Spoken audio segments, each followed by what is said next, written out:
Hey everybody. I've never really done something like this, and I don't think I'll make any more videos. But feel free to comment, like.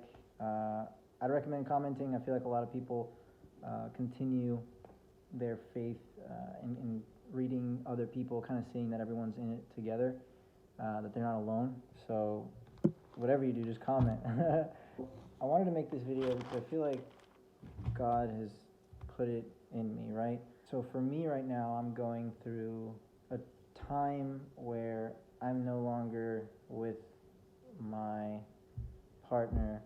She is also the mother of my son, and so for me, I want us to be a family and everything. So for me, this like why I'm still holding on, like all came from God.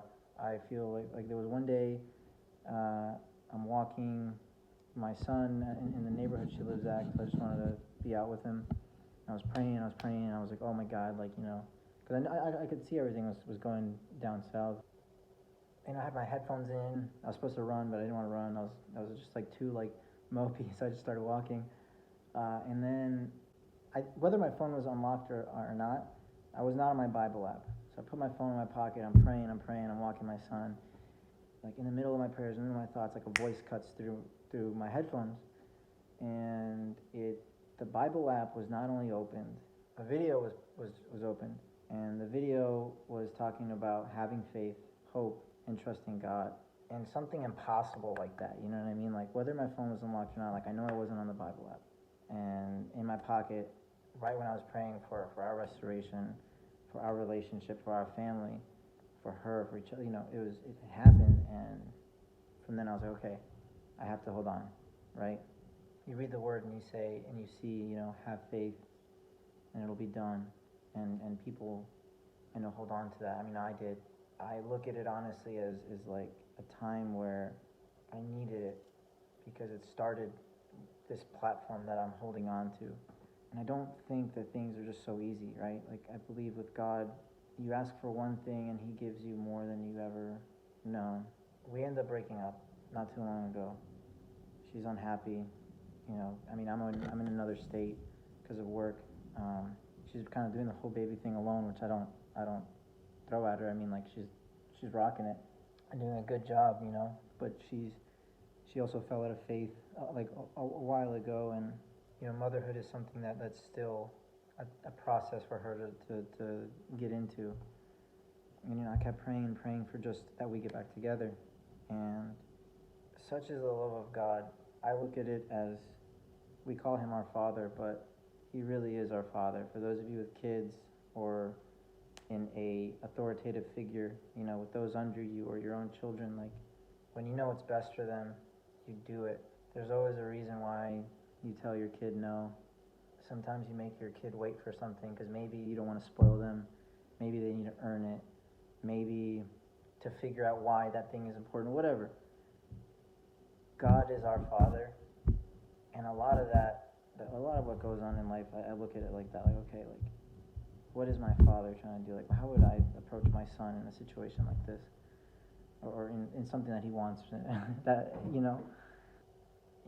whole point of this video is having faith through trials, right? Because in this trial, like, it's me praying for us to be together again, but God is so good that He gave me more than what I asked for. I mean, right now, as this video is being made, like, I can tell you that in a secular, worldly sense, I have seen, outside of God, like directly from her, I see nothing.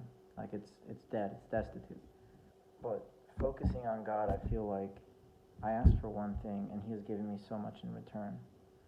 So far in the space and time alone, I feel like I've been able to reflect on a lot of things that God has pointed out for me in myself that aren't like bad, like I'm a bad person, but like bad in the sense of what a child of God should and shouldn't be.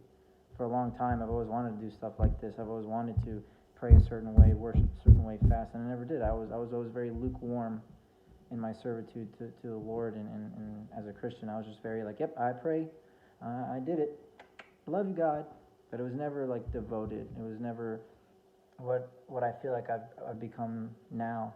and God has given me so many undeniably impossible to deny things to hold on to, things that push me through.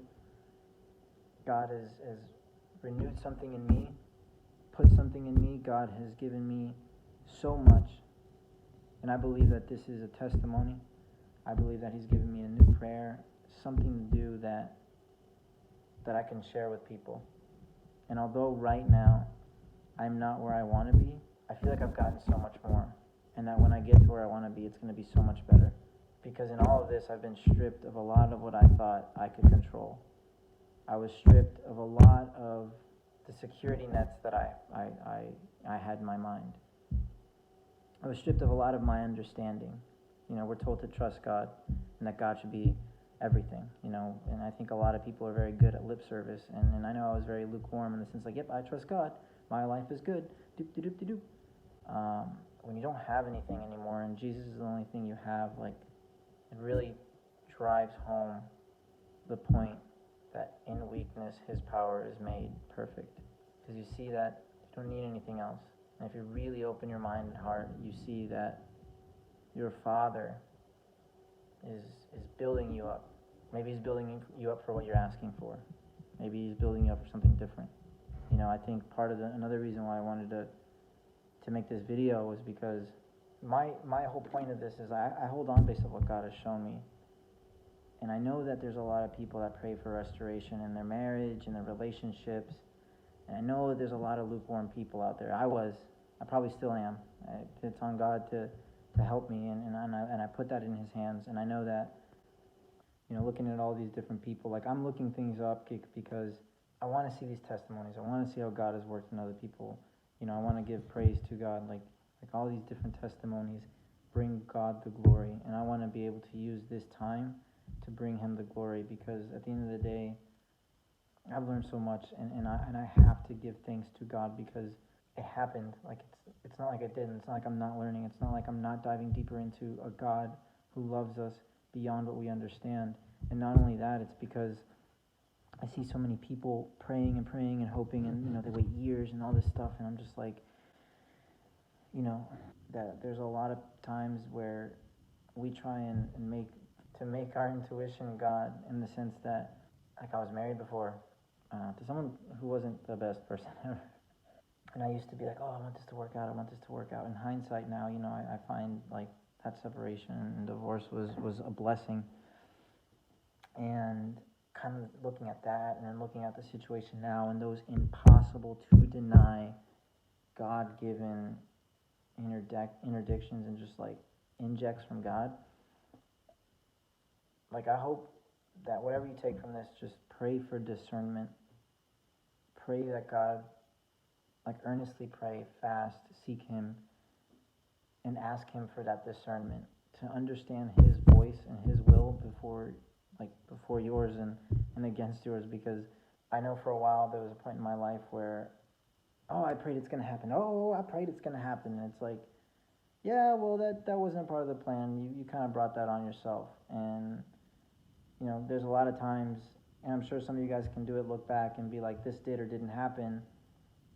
Thank God. And where I was at that moment in time, I tried to not only did I try and be the God of my own life and make it happen, but I tried and made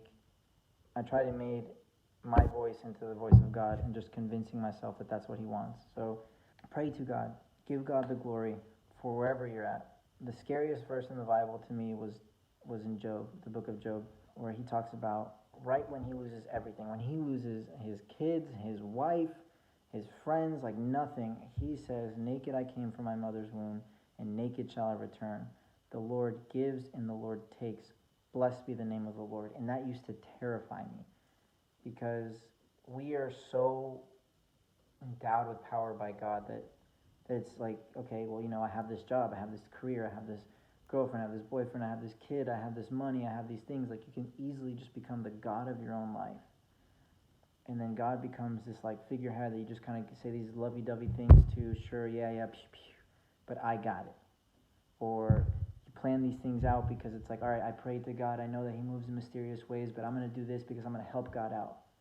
Like like when I started realizing the things that I had done, like it just sounded so dumb to me, because like there's a lot of stuff I used to do that I'm like, all right, I'm gonna pray, I'm gonna have faith, but I'm gonna do this anyway.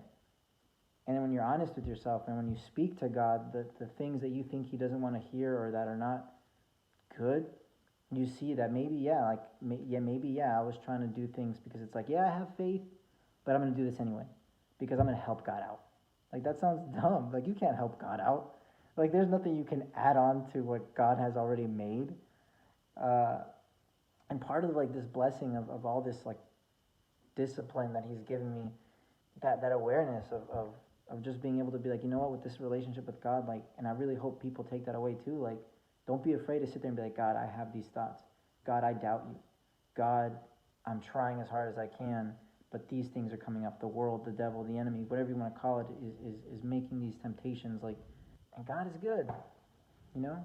And even when, and even in these undeniable, impossible things, even when, which I think is discernment, because I can't convince myself of this, like, even when, you know, for example, my partner leaves me, I can't tell you how stressed I was, like the week, like the month and the weeks and the days before, because I could feel it coming. But the moment it happened, I was just filled with this unimaginable, unexplained peace. The thing that I had been worried about for so long is happening in my face, and I just have this peace that when I look back tells me, a cute little wink, hold on, it's all good. I have my horrible days where I'm just like, ah. But the only thing I want to impress on you guys is hold on. If it's truly God's will, hold on. And I'm not saying this as somebody who is now living in the reality that God sees, that God has created, where we're married and, you know, and we have a relationship. I'm telling you this now in the middle of it. I'm hopefully not in the middle of it anymore, but not like other videos where people have already done it. Go watch those videos because it's awesome to see God and to give Him the glory. But I just want to tell you guys, hold on. Pray that God enlightens you with a mind and a spirit that can understand what's God's voice and what's your own. Because when you try and be the God of your own life, nothing works. When you truly have nothing, or when you truly accept that God and God's hands alone are where your comfort, refuge, salvation, and the answers come from, it's amazing. And don't be afraid to be dependent on God. Don't think that you're annoying Him. Pray every day. Pray without ceasing. If annoying God was a real thing, the Bible would not tell you to pray fervently. The Bible would not say pray without ceasing. It would say pray once a day at 5 p.m. and keep it under 2 minutes. Treat God as your Father. Go forward. Have faith. Don't let the enemy, don't let the world, don't let the devil have a victory. Because in God's hands and by God's hands alone comes your victory, comes your salvation. By God's hands alone, so that no man can boast. Again, I made this because I feel like God has put it in me. I feel like with everything that I've going through, hopefully it ends soon through, I hope it reaches somebody. I hope it was for something, because if you're in it, then you're in it. And if it's from God, it's going to end. And if it's not from God, then you don't have to be in such a negative spot. Like, if it's not from God, ask Him to reveal that to you. Go to your Father, fast, and just have faith. Don't try and be the God of your life. Don't try and be like, oh, I got the answers. God, I'll help you out. It's not going to work. Understand that God is the only one who can bring you that life, that victory, that peace. Because maybe you're a testimony, and that's your servitude to God. So thank God for that. Maybe He's getting something out of your life. Thank God for that. Maybe He's fixing you and giving you time and space you needed. Thank God for that. Don't look at your troubles as the end of the world, because if you're still breathing, you're still in God's hands. Thank you, guys. Hope you liked it, and if not, I'm sorry. Like I said, comment, talk to each other, read people's testimonies, read people's voice. There's people that need prayer, there's people that need communication, and ultimately, you know, it's always like food for the soul to see how God moves in other people's life. So thank you guys, and I hope you guys have a blessed day.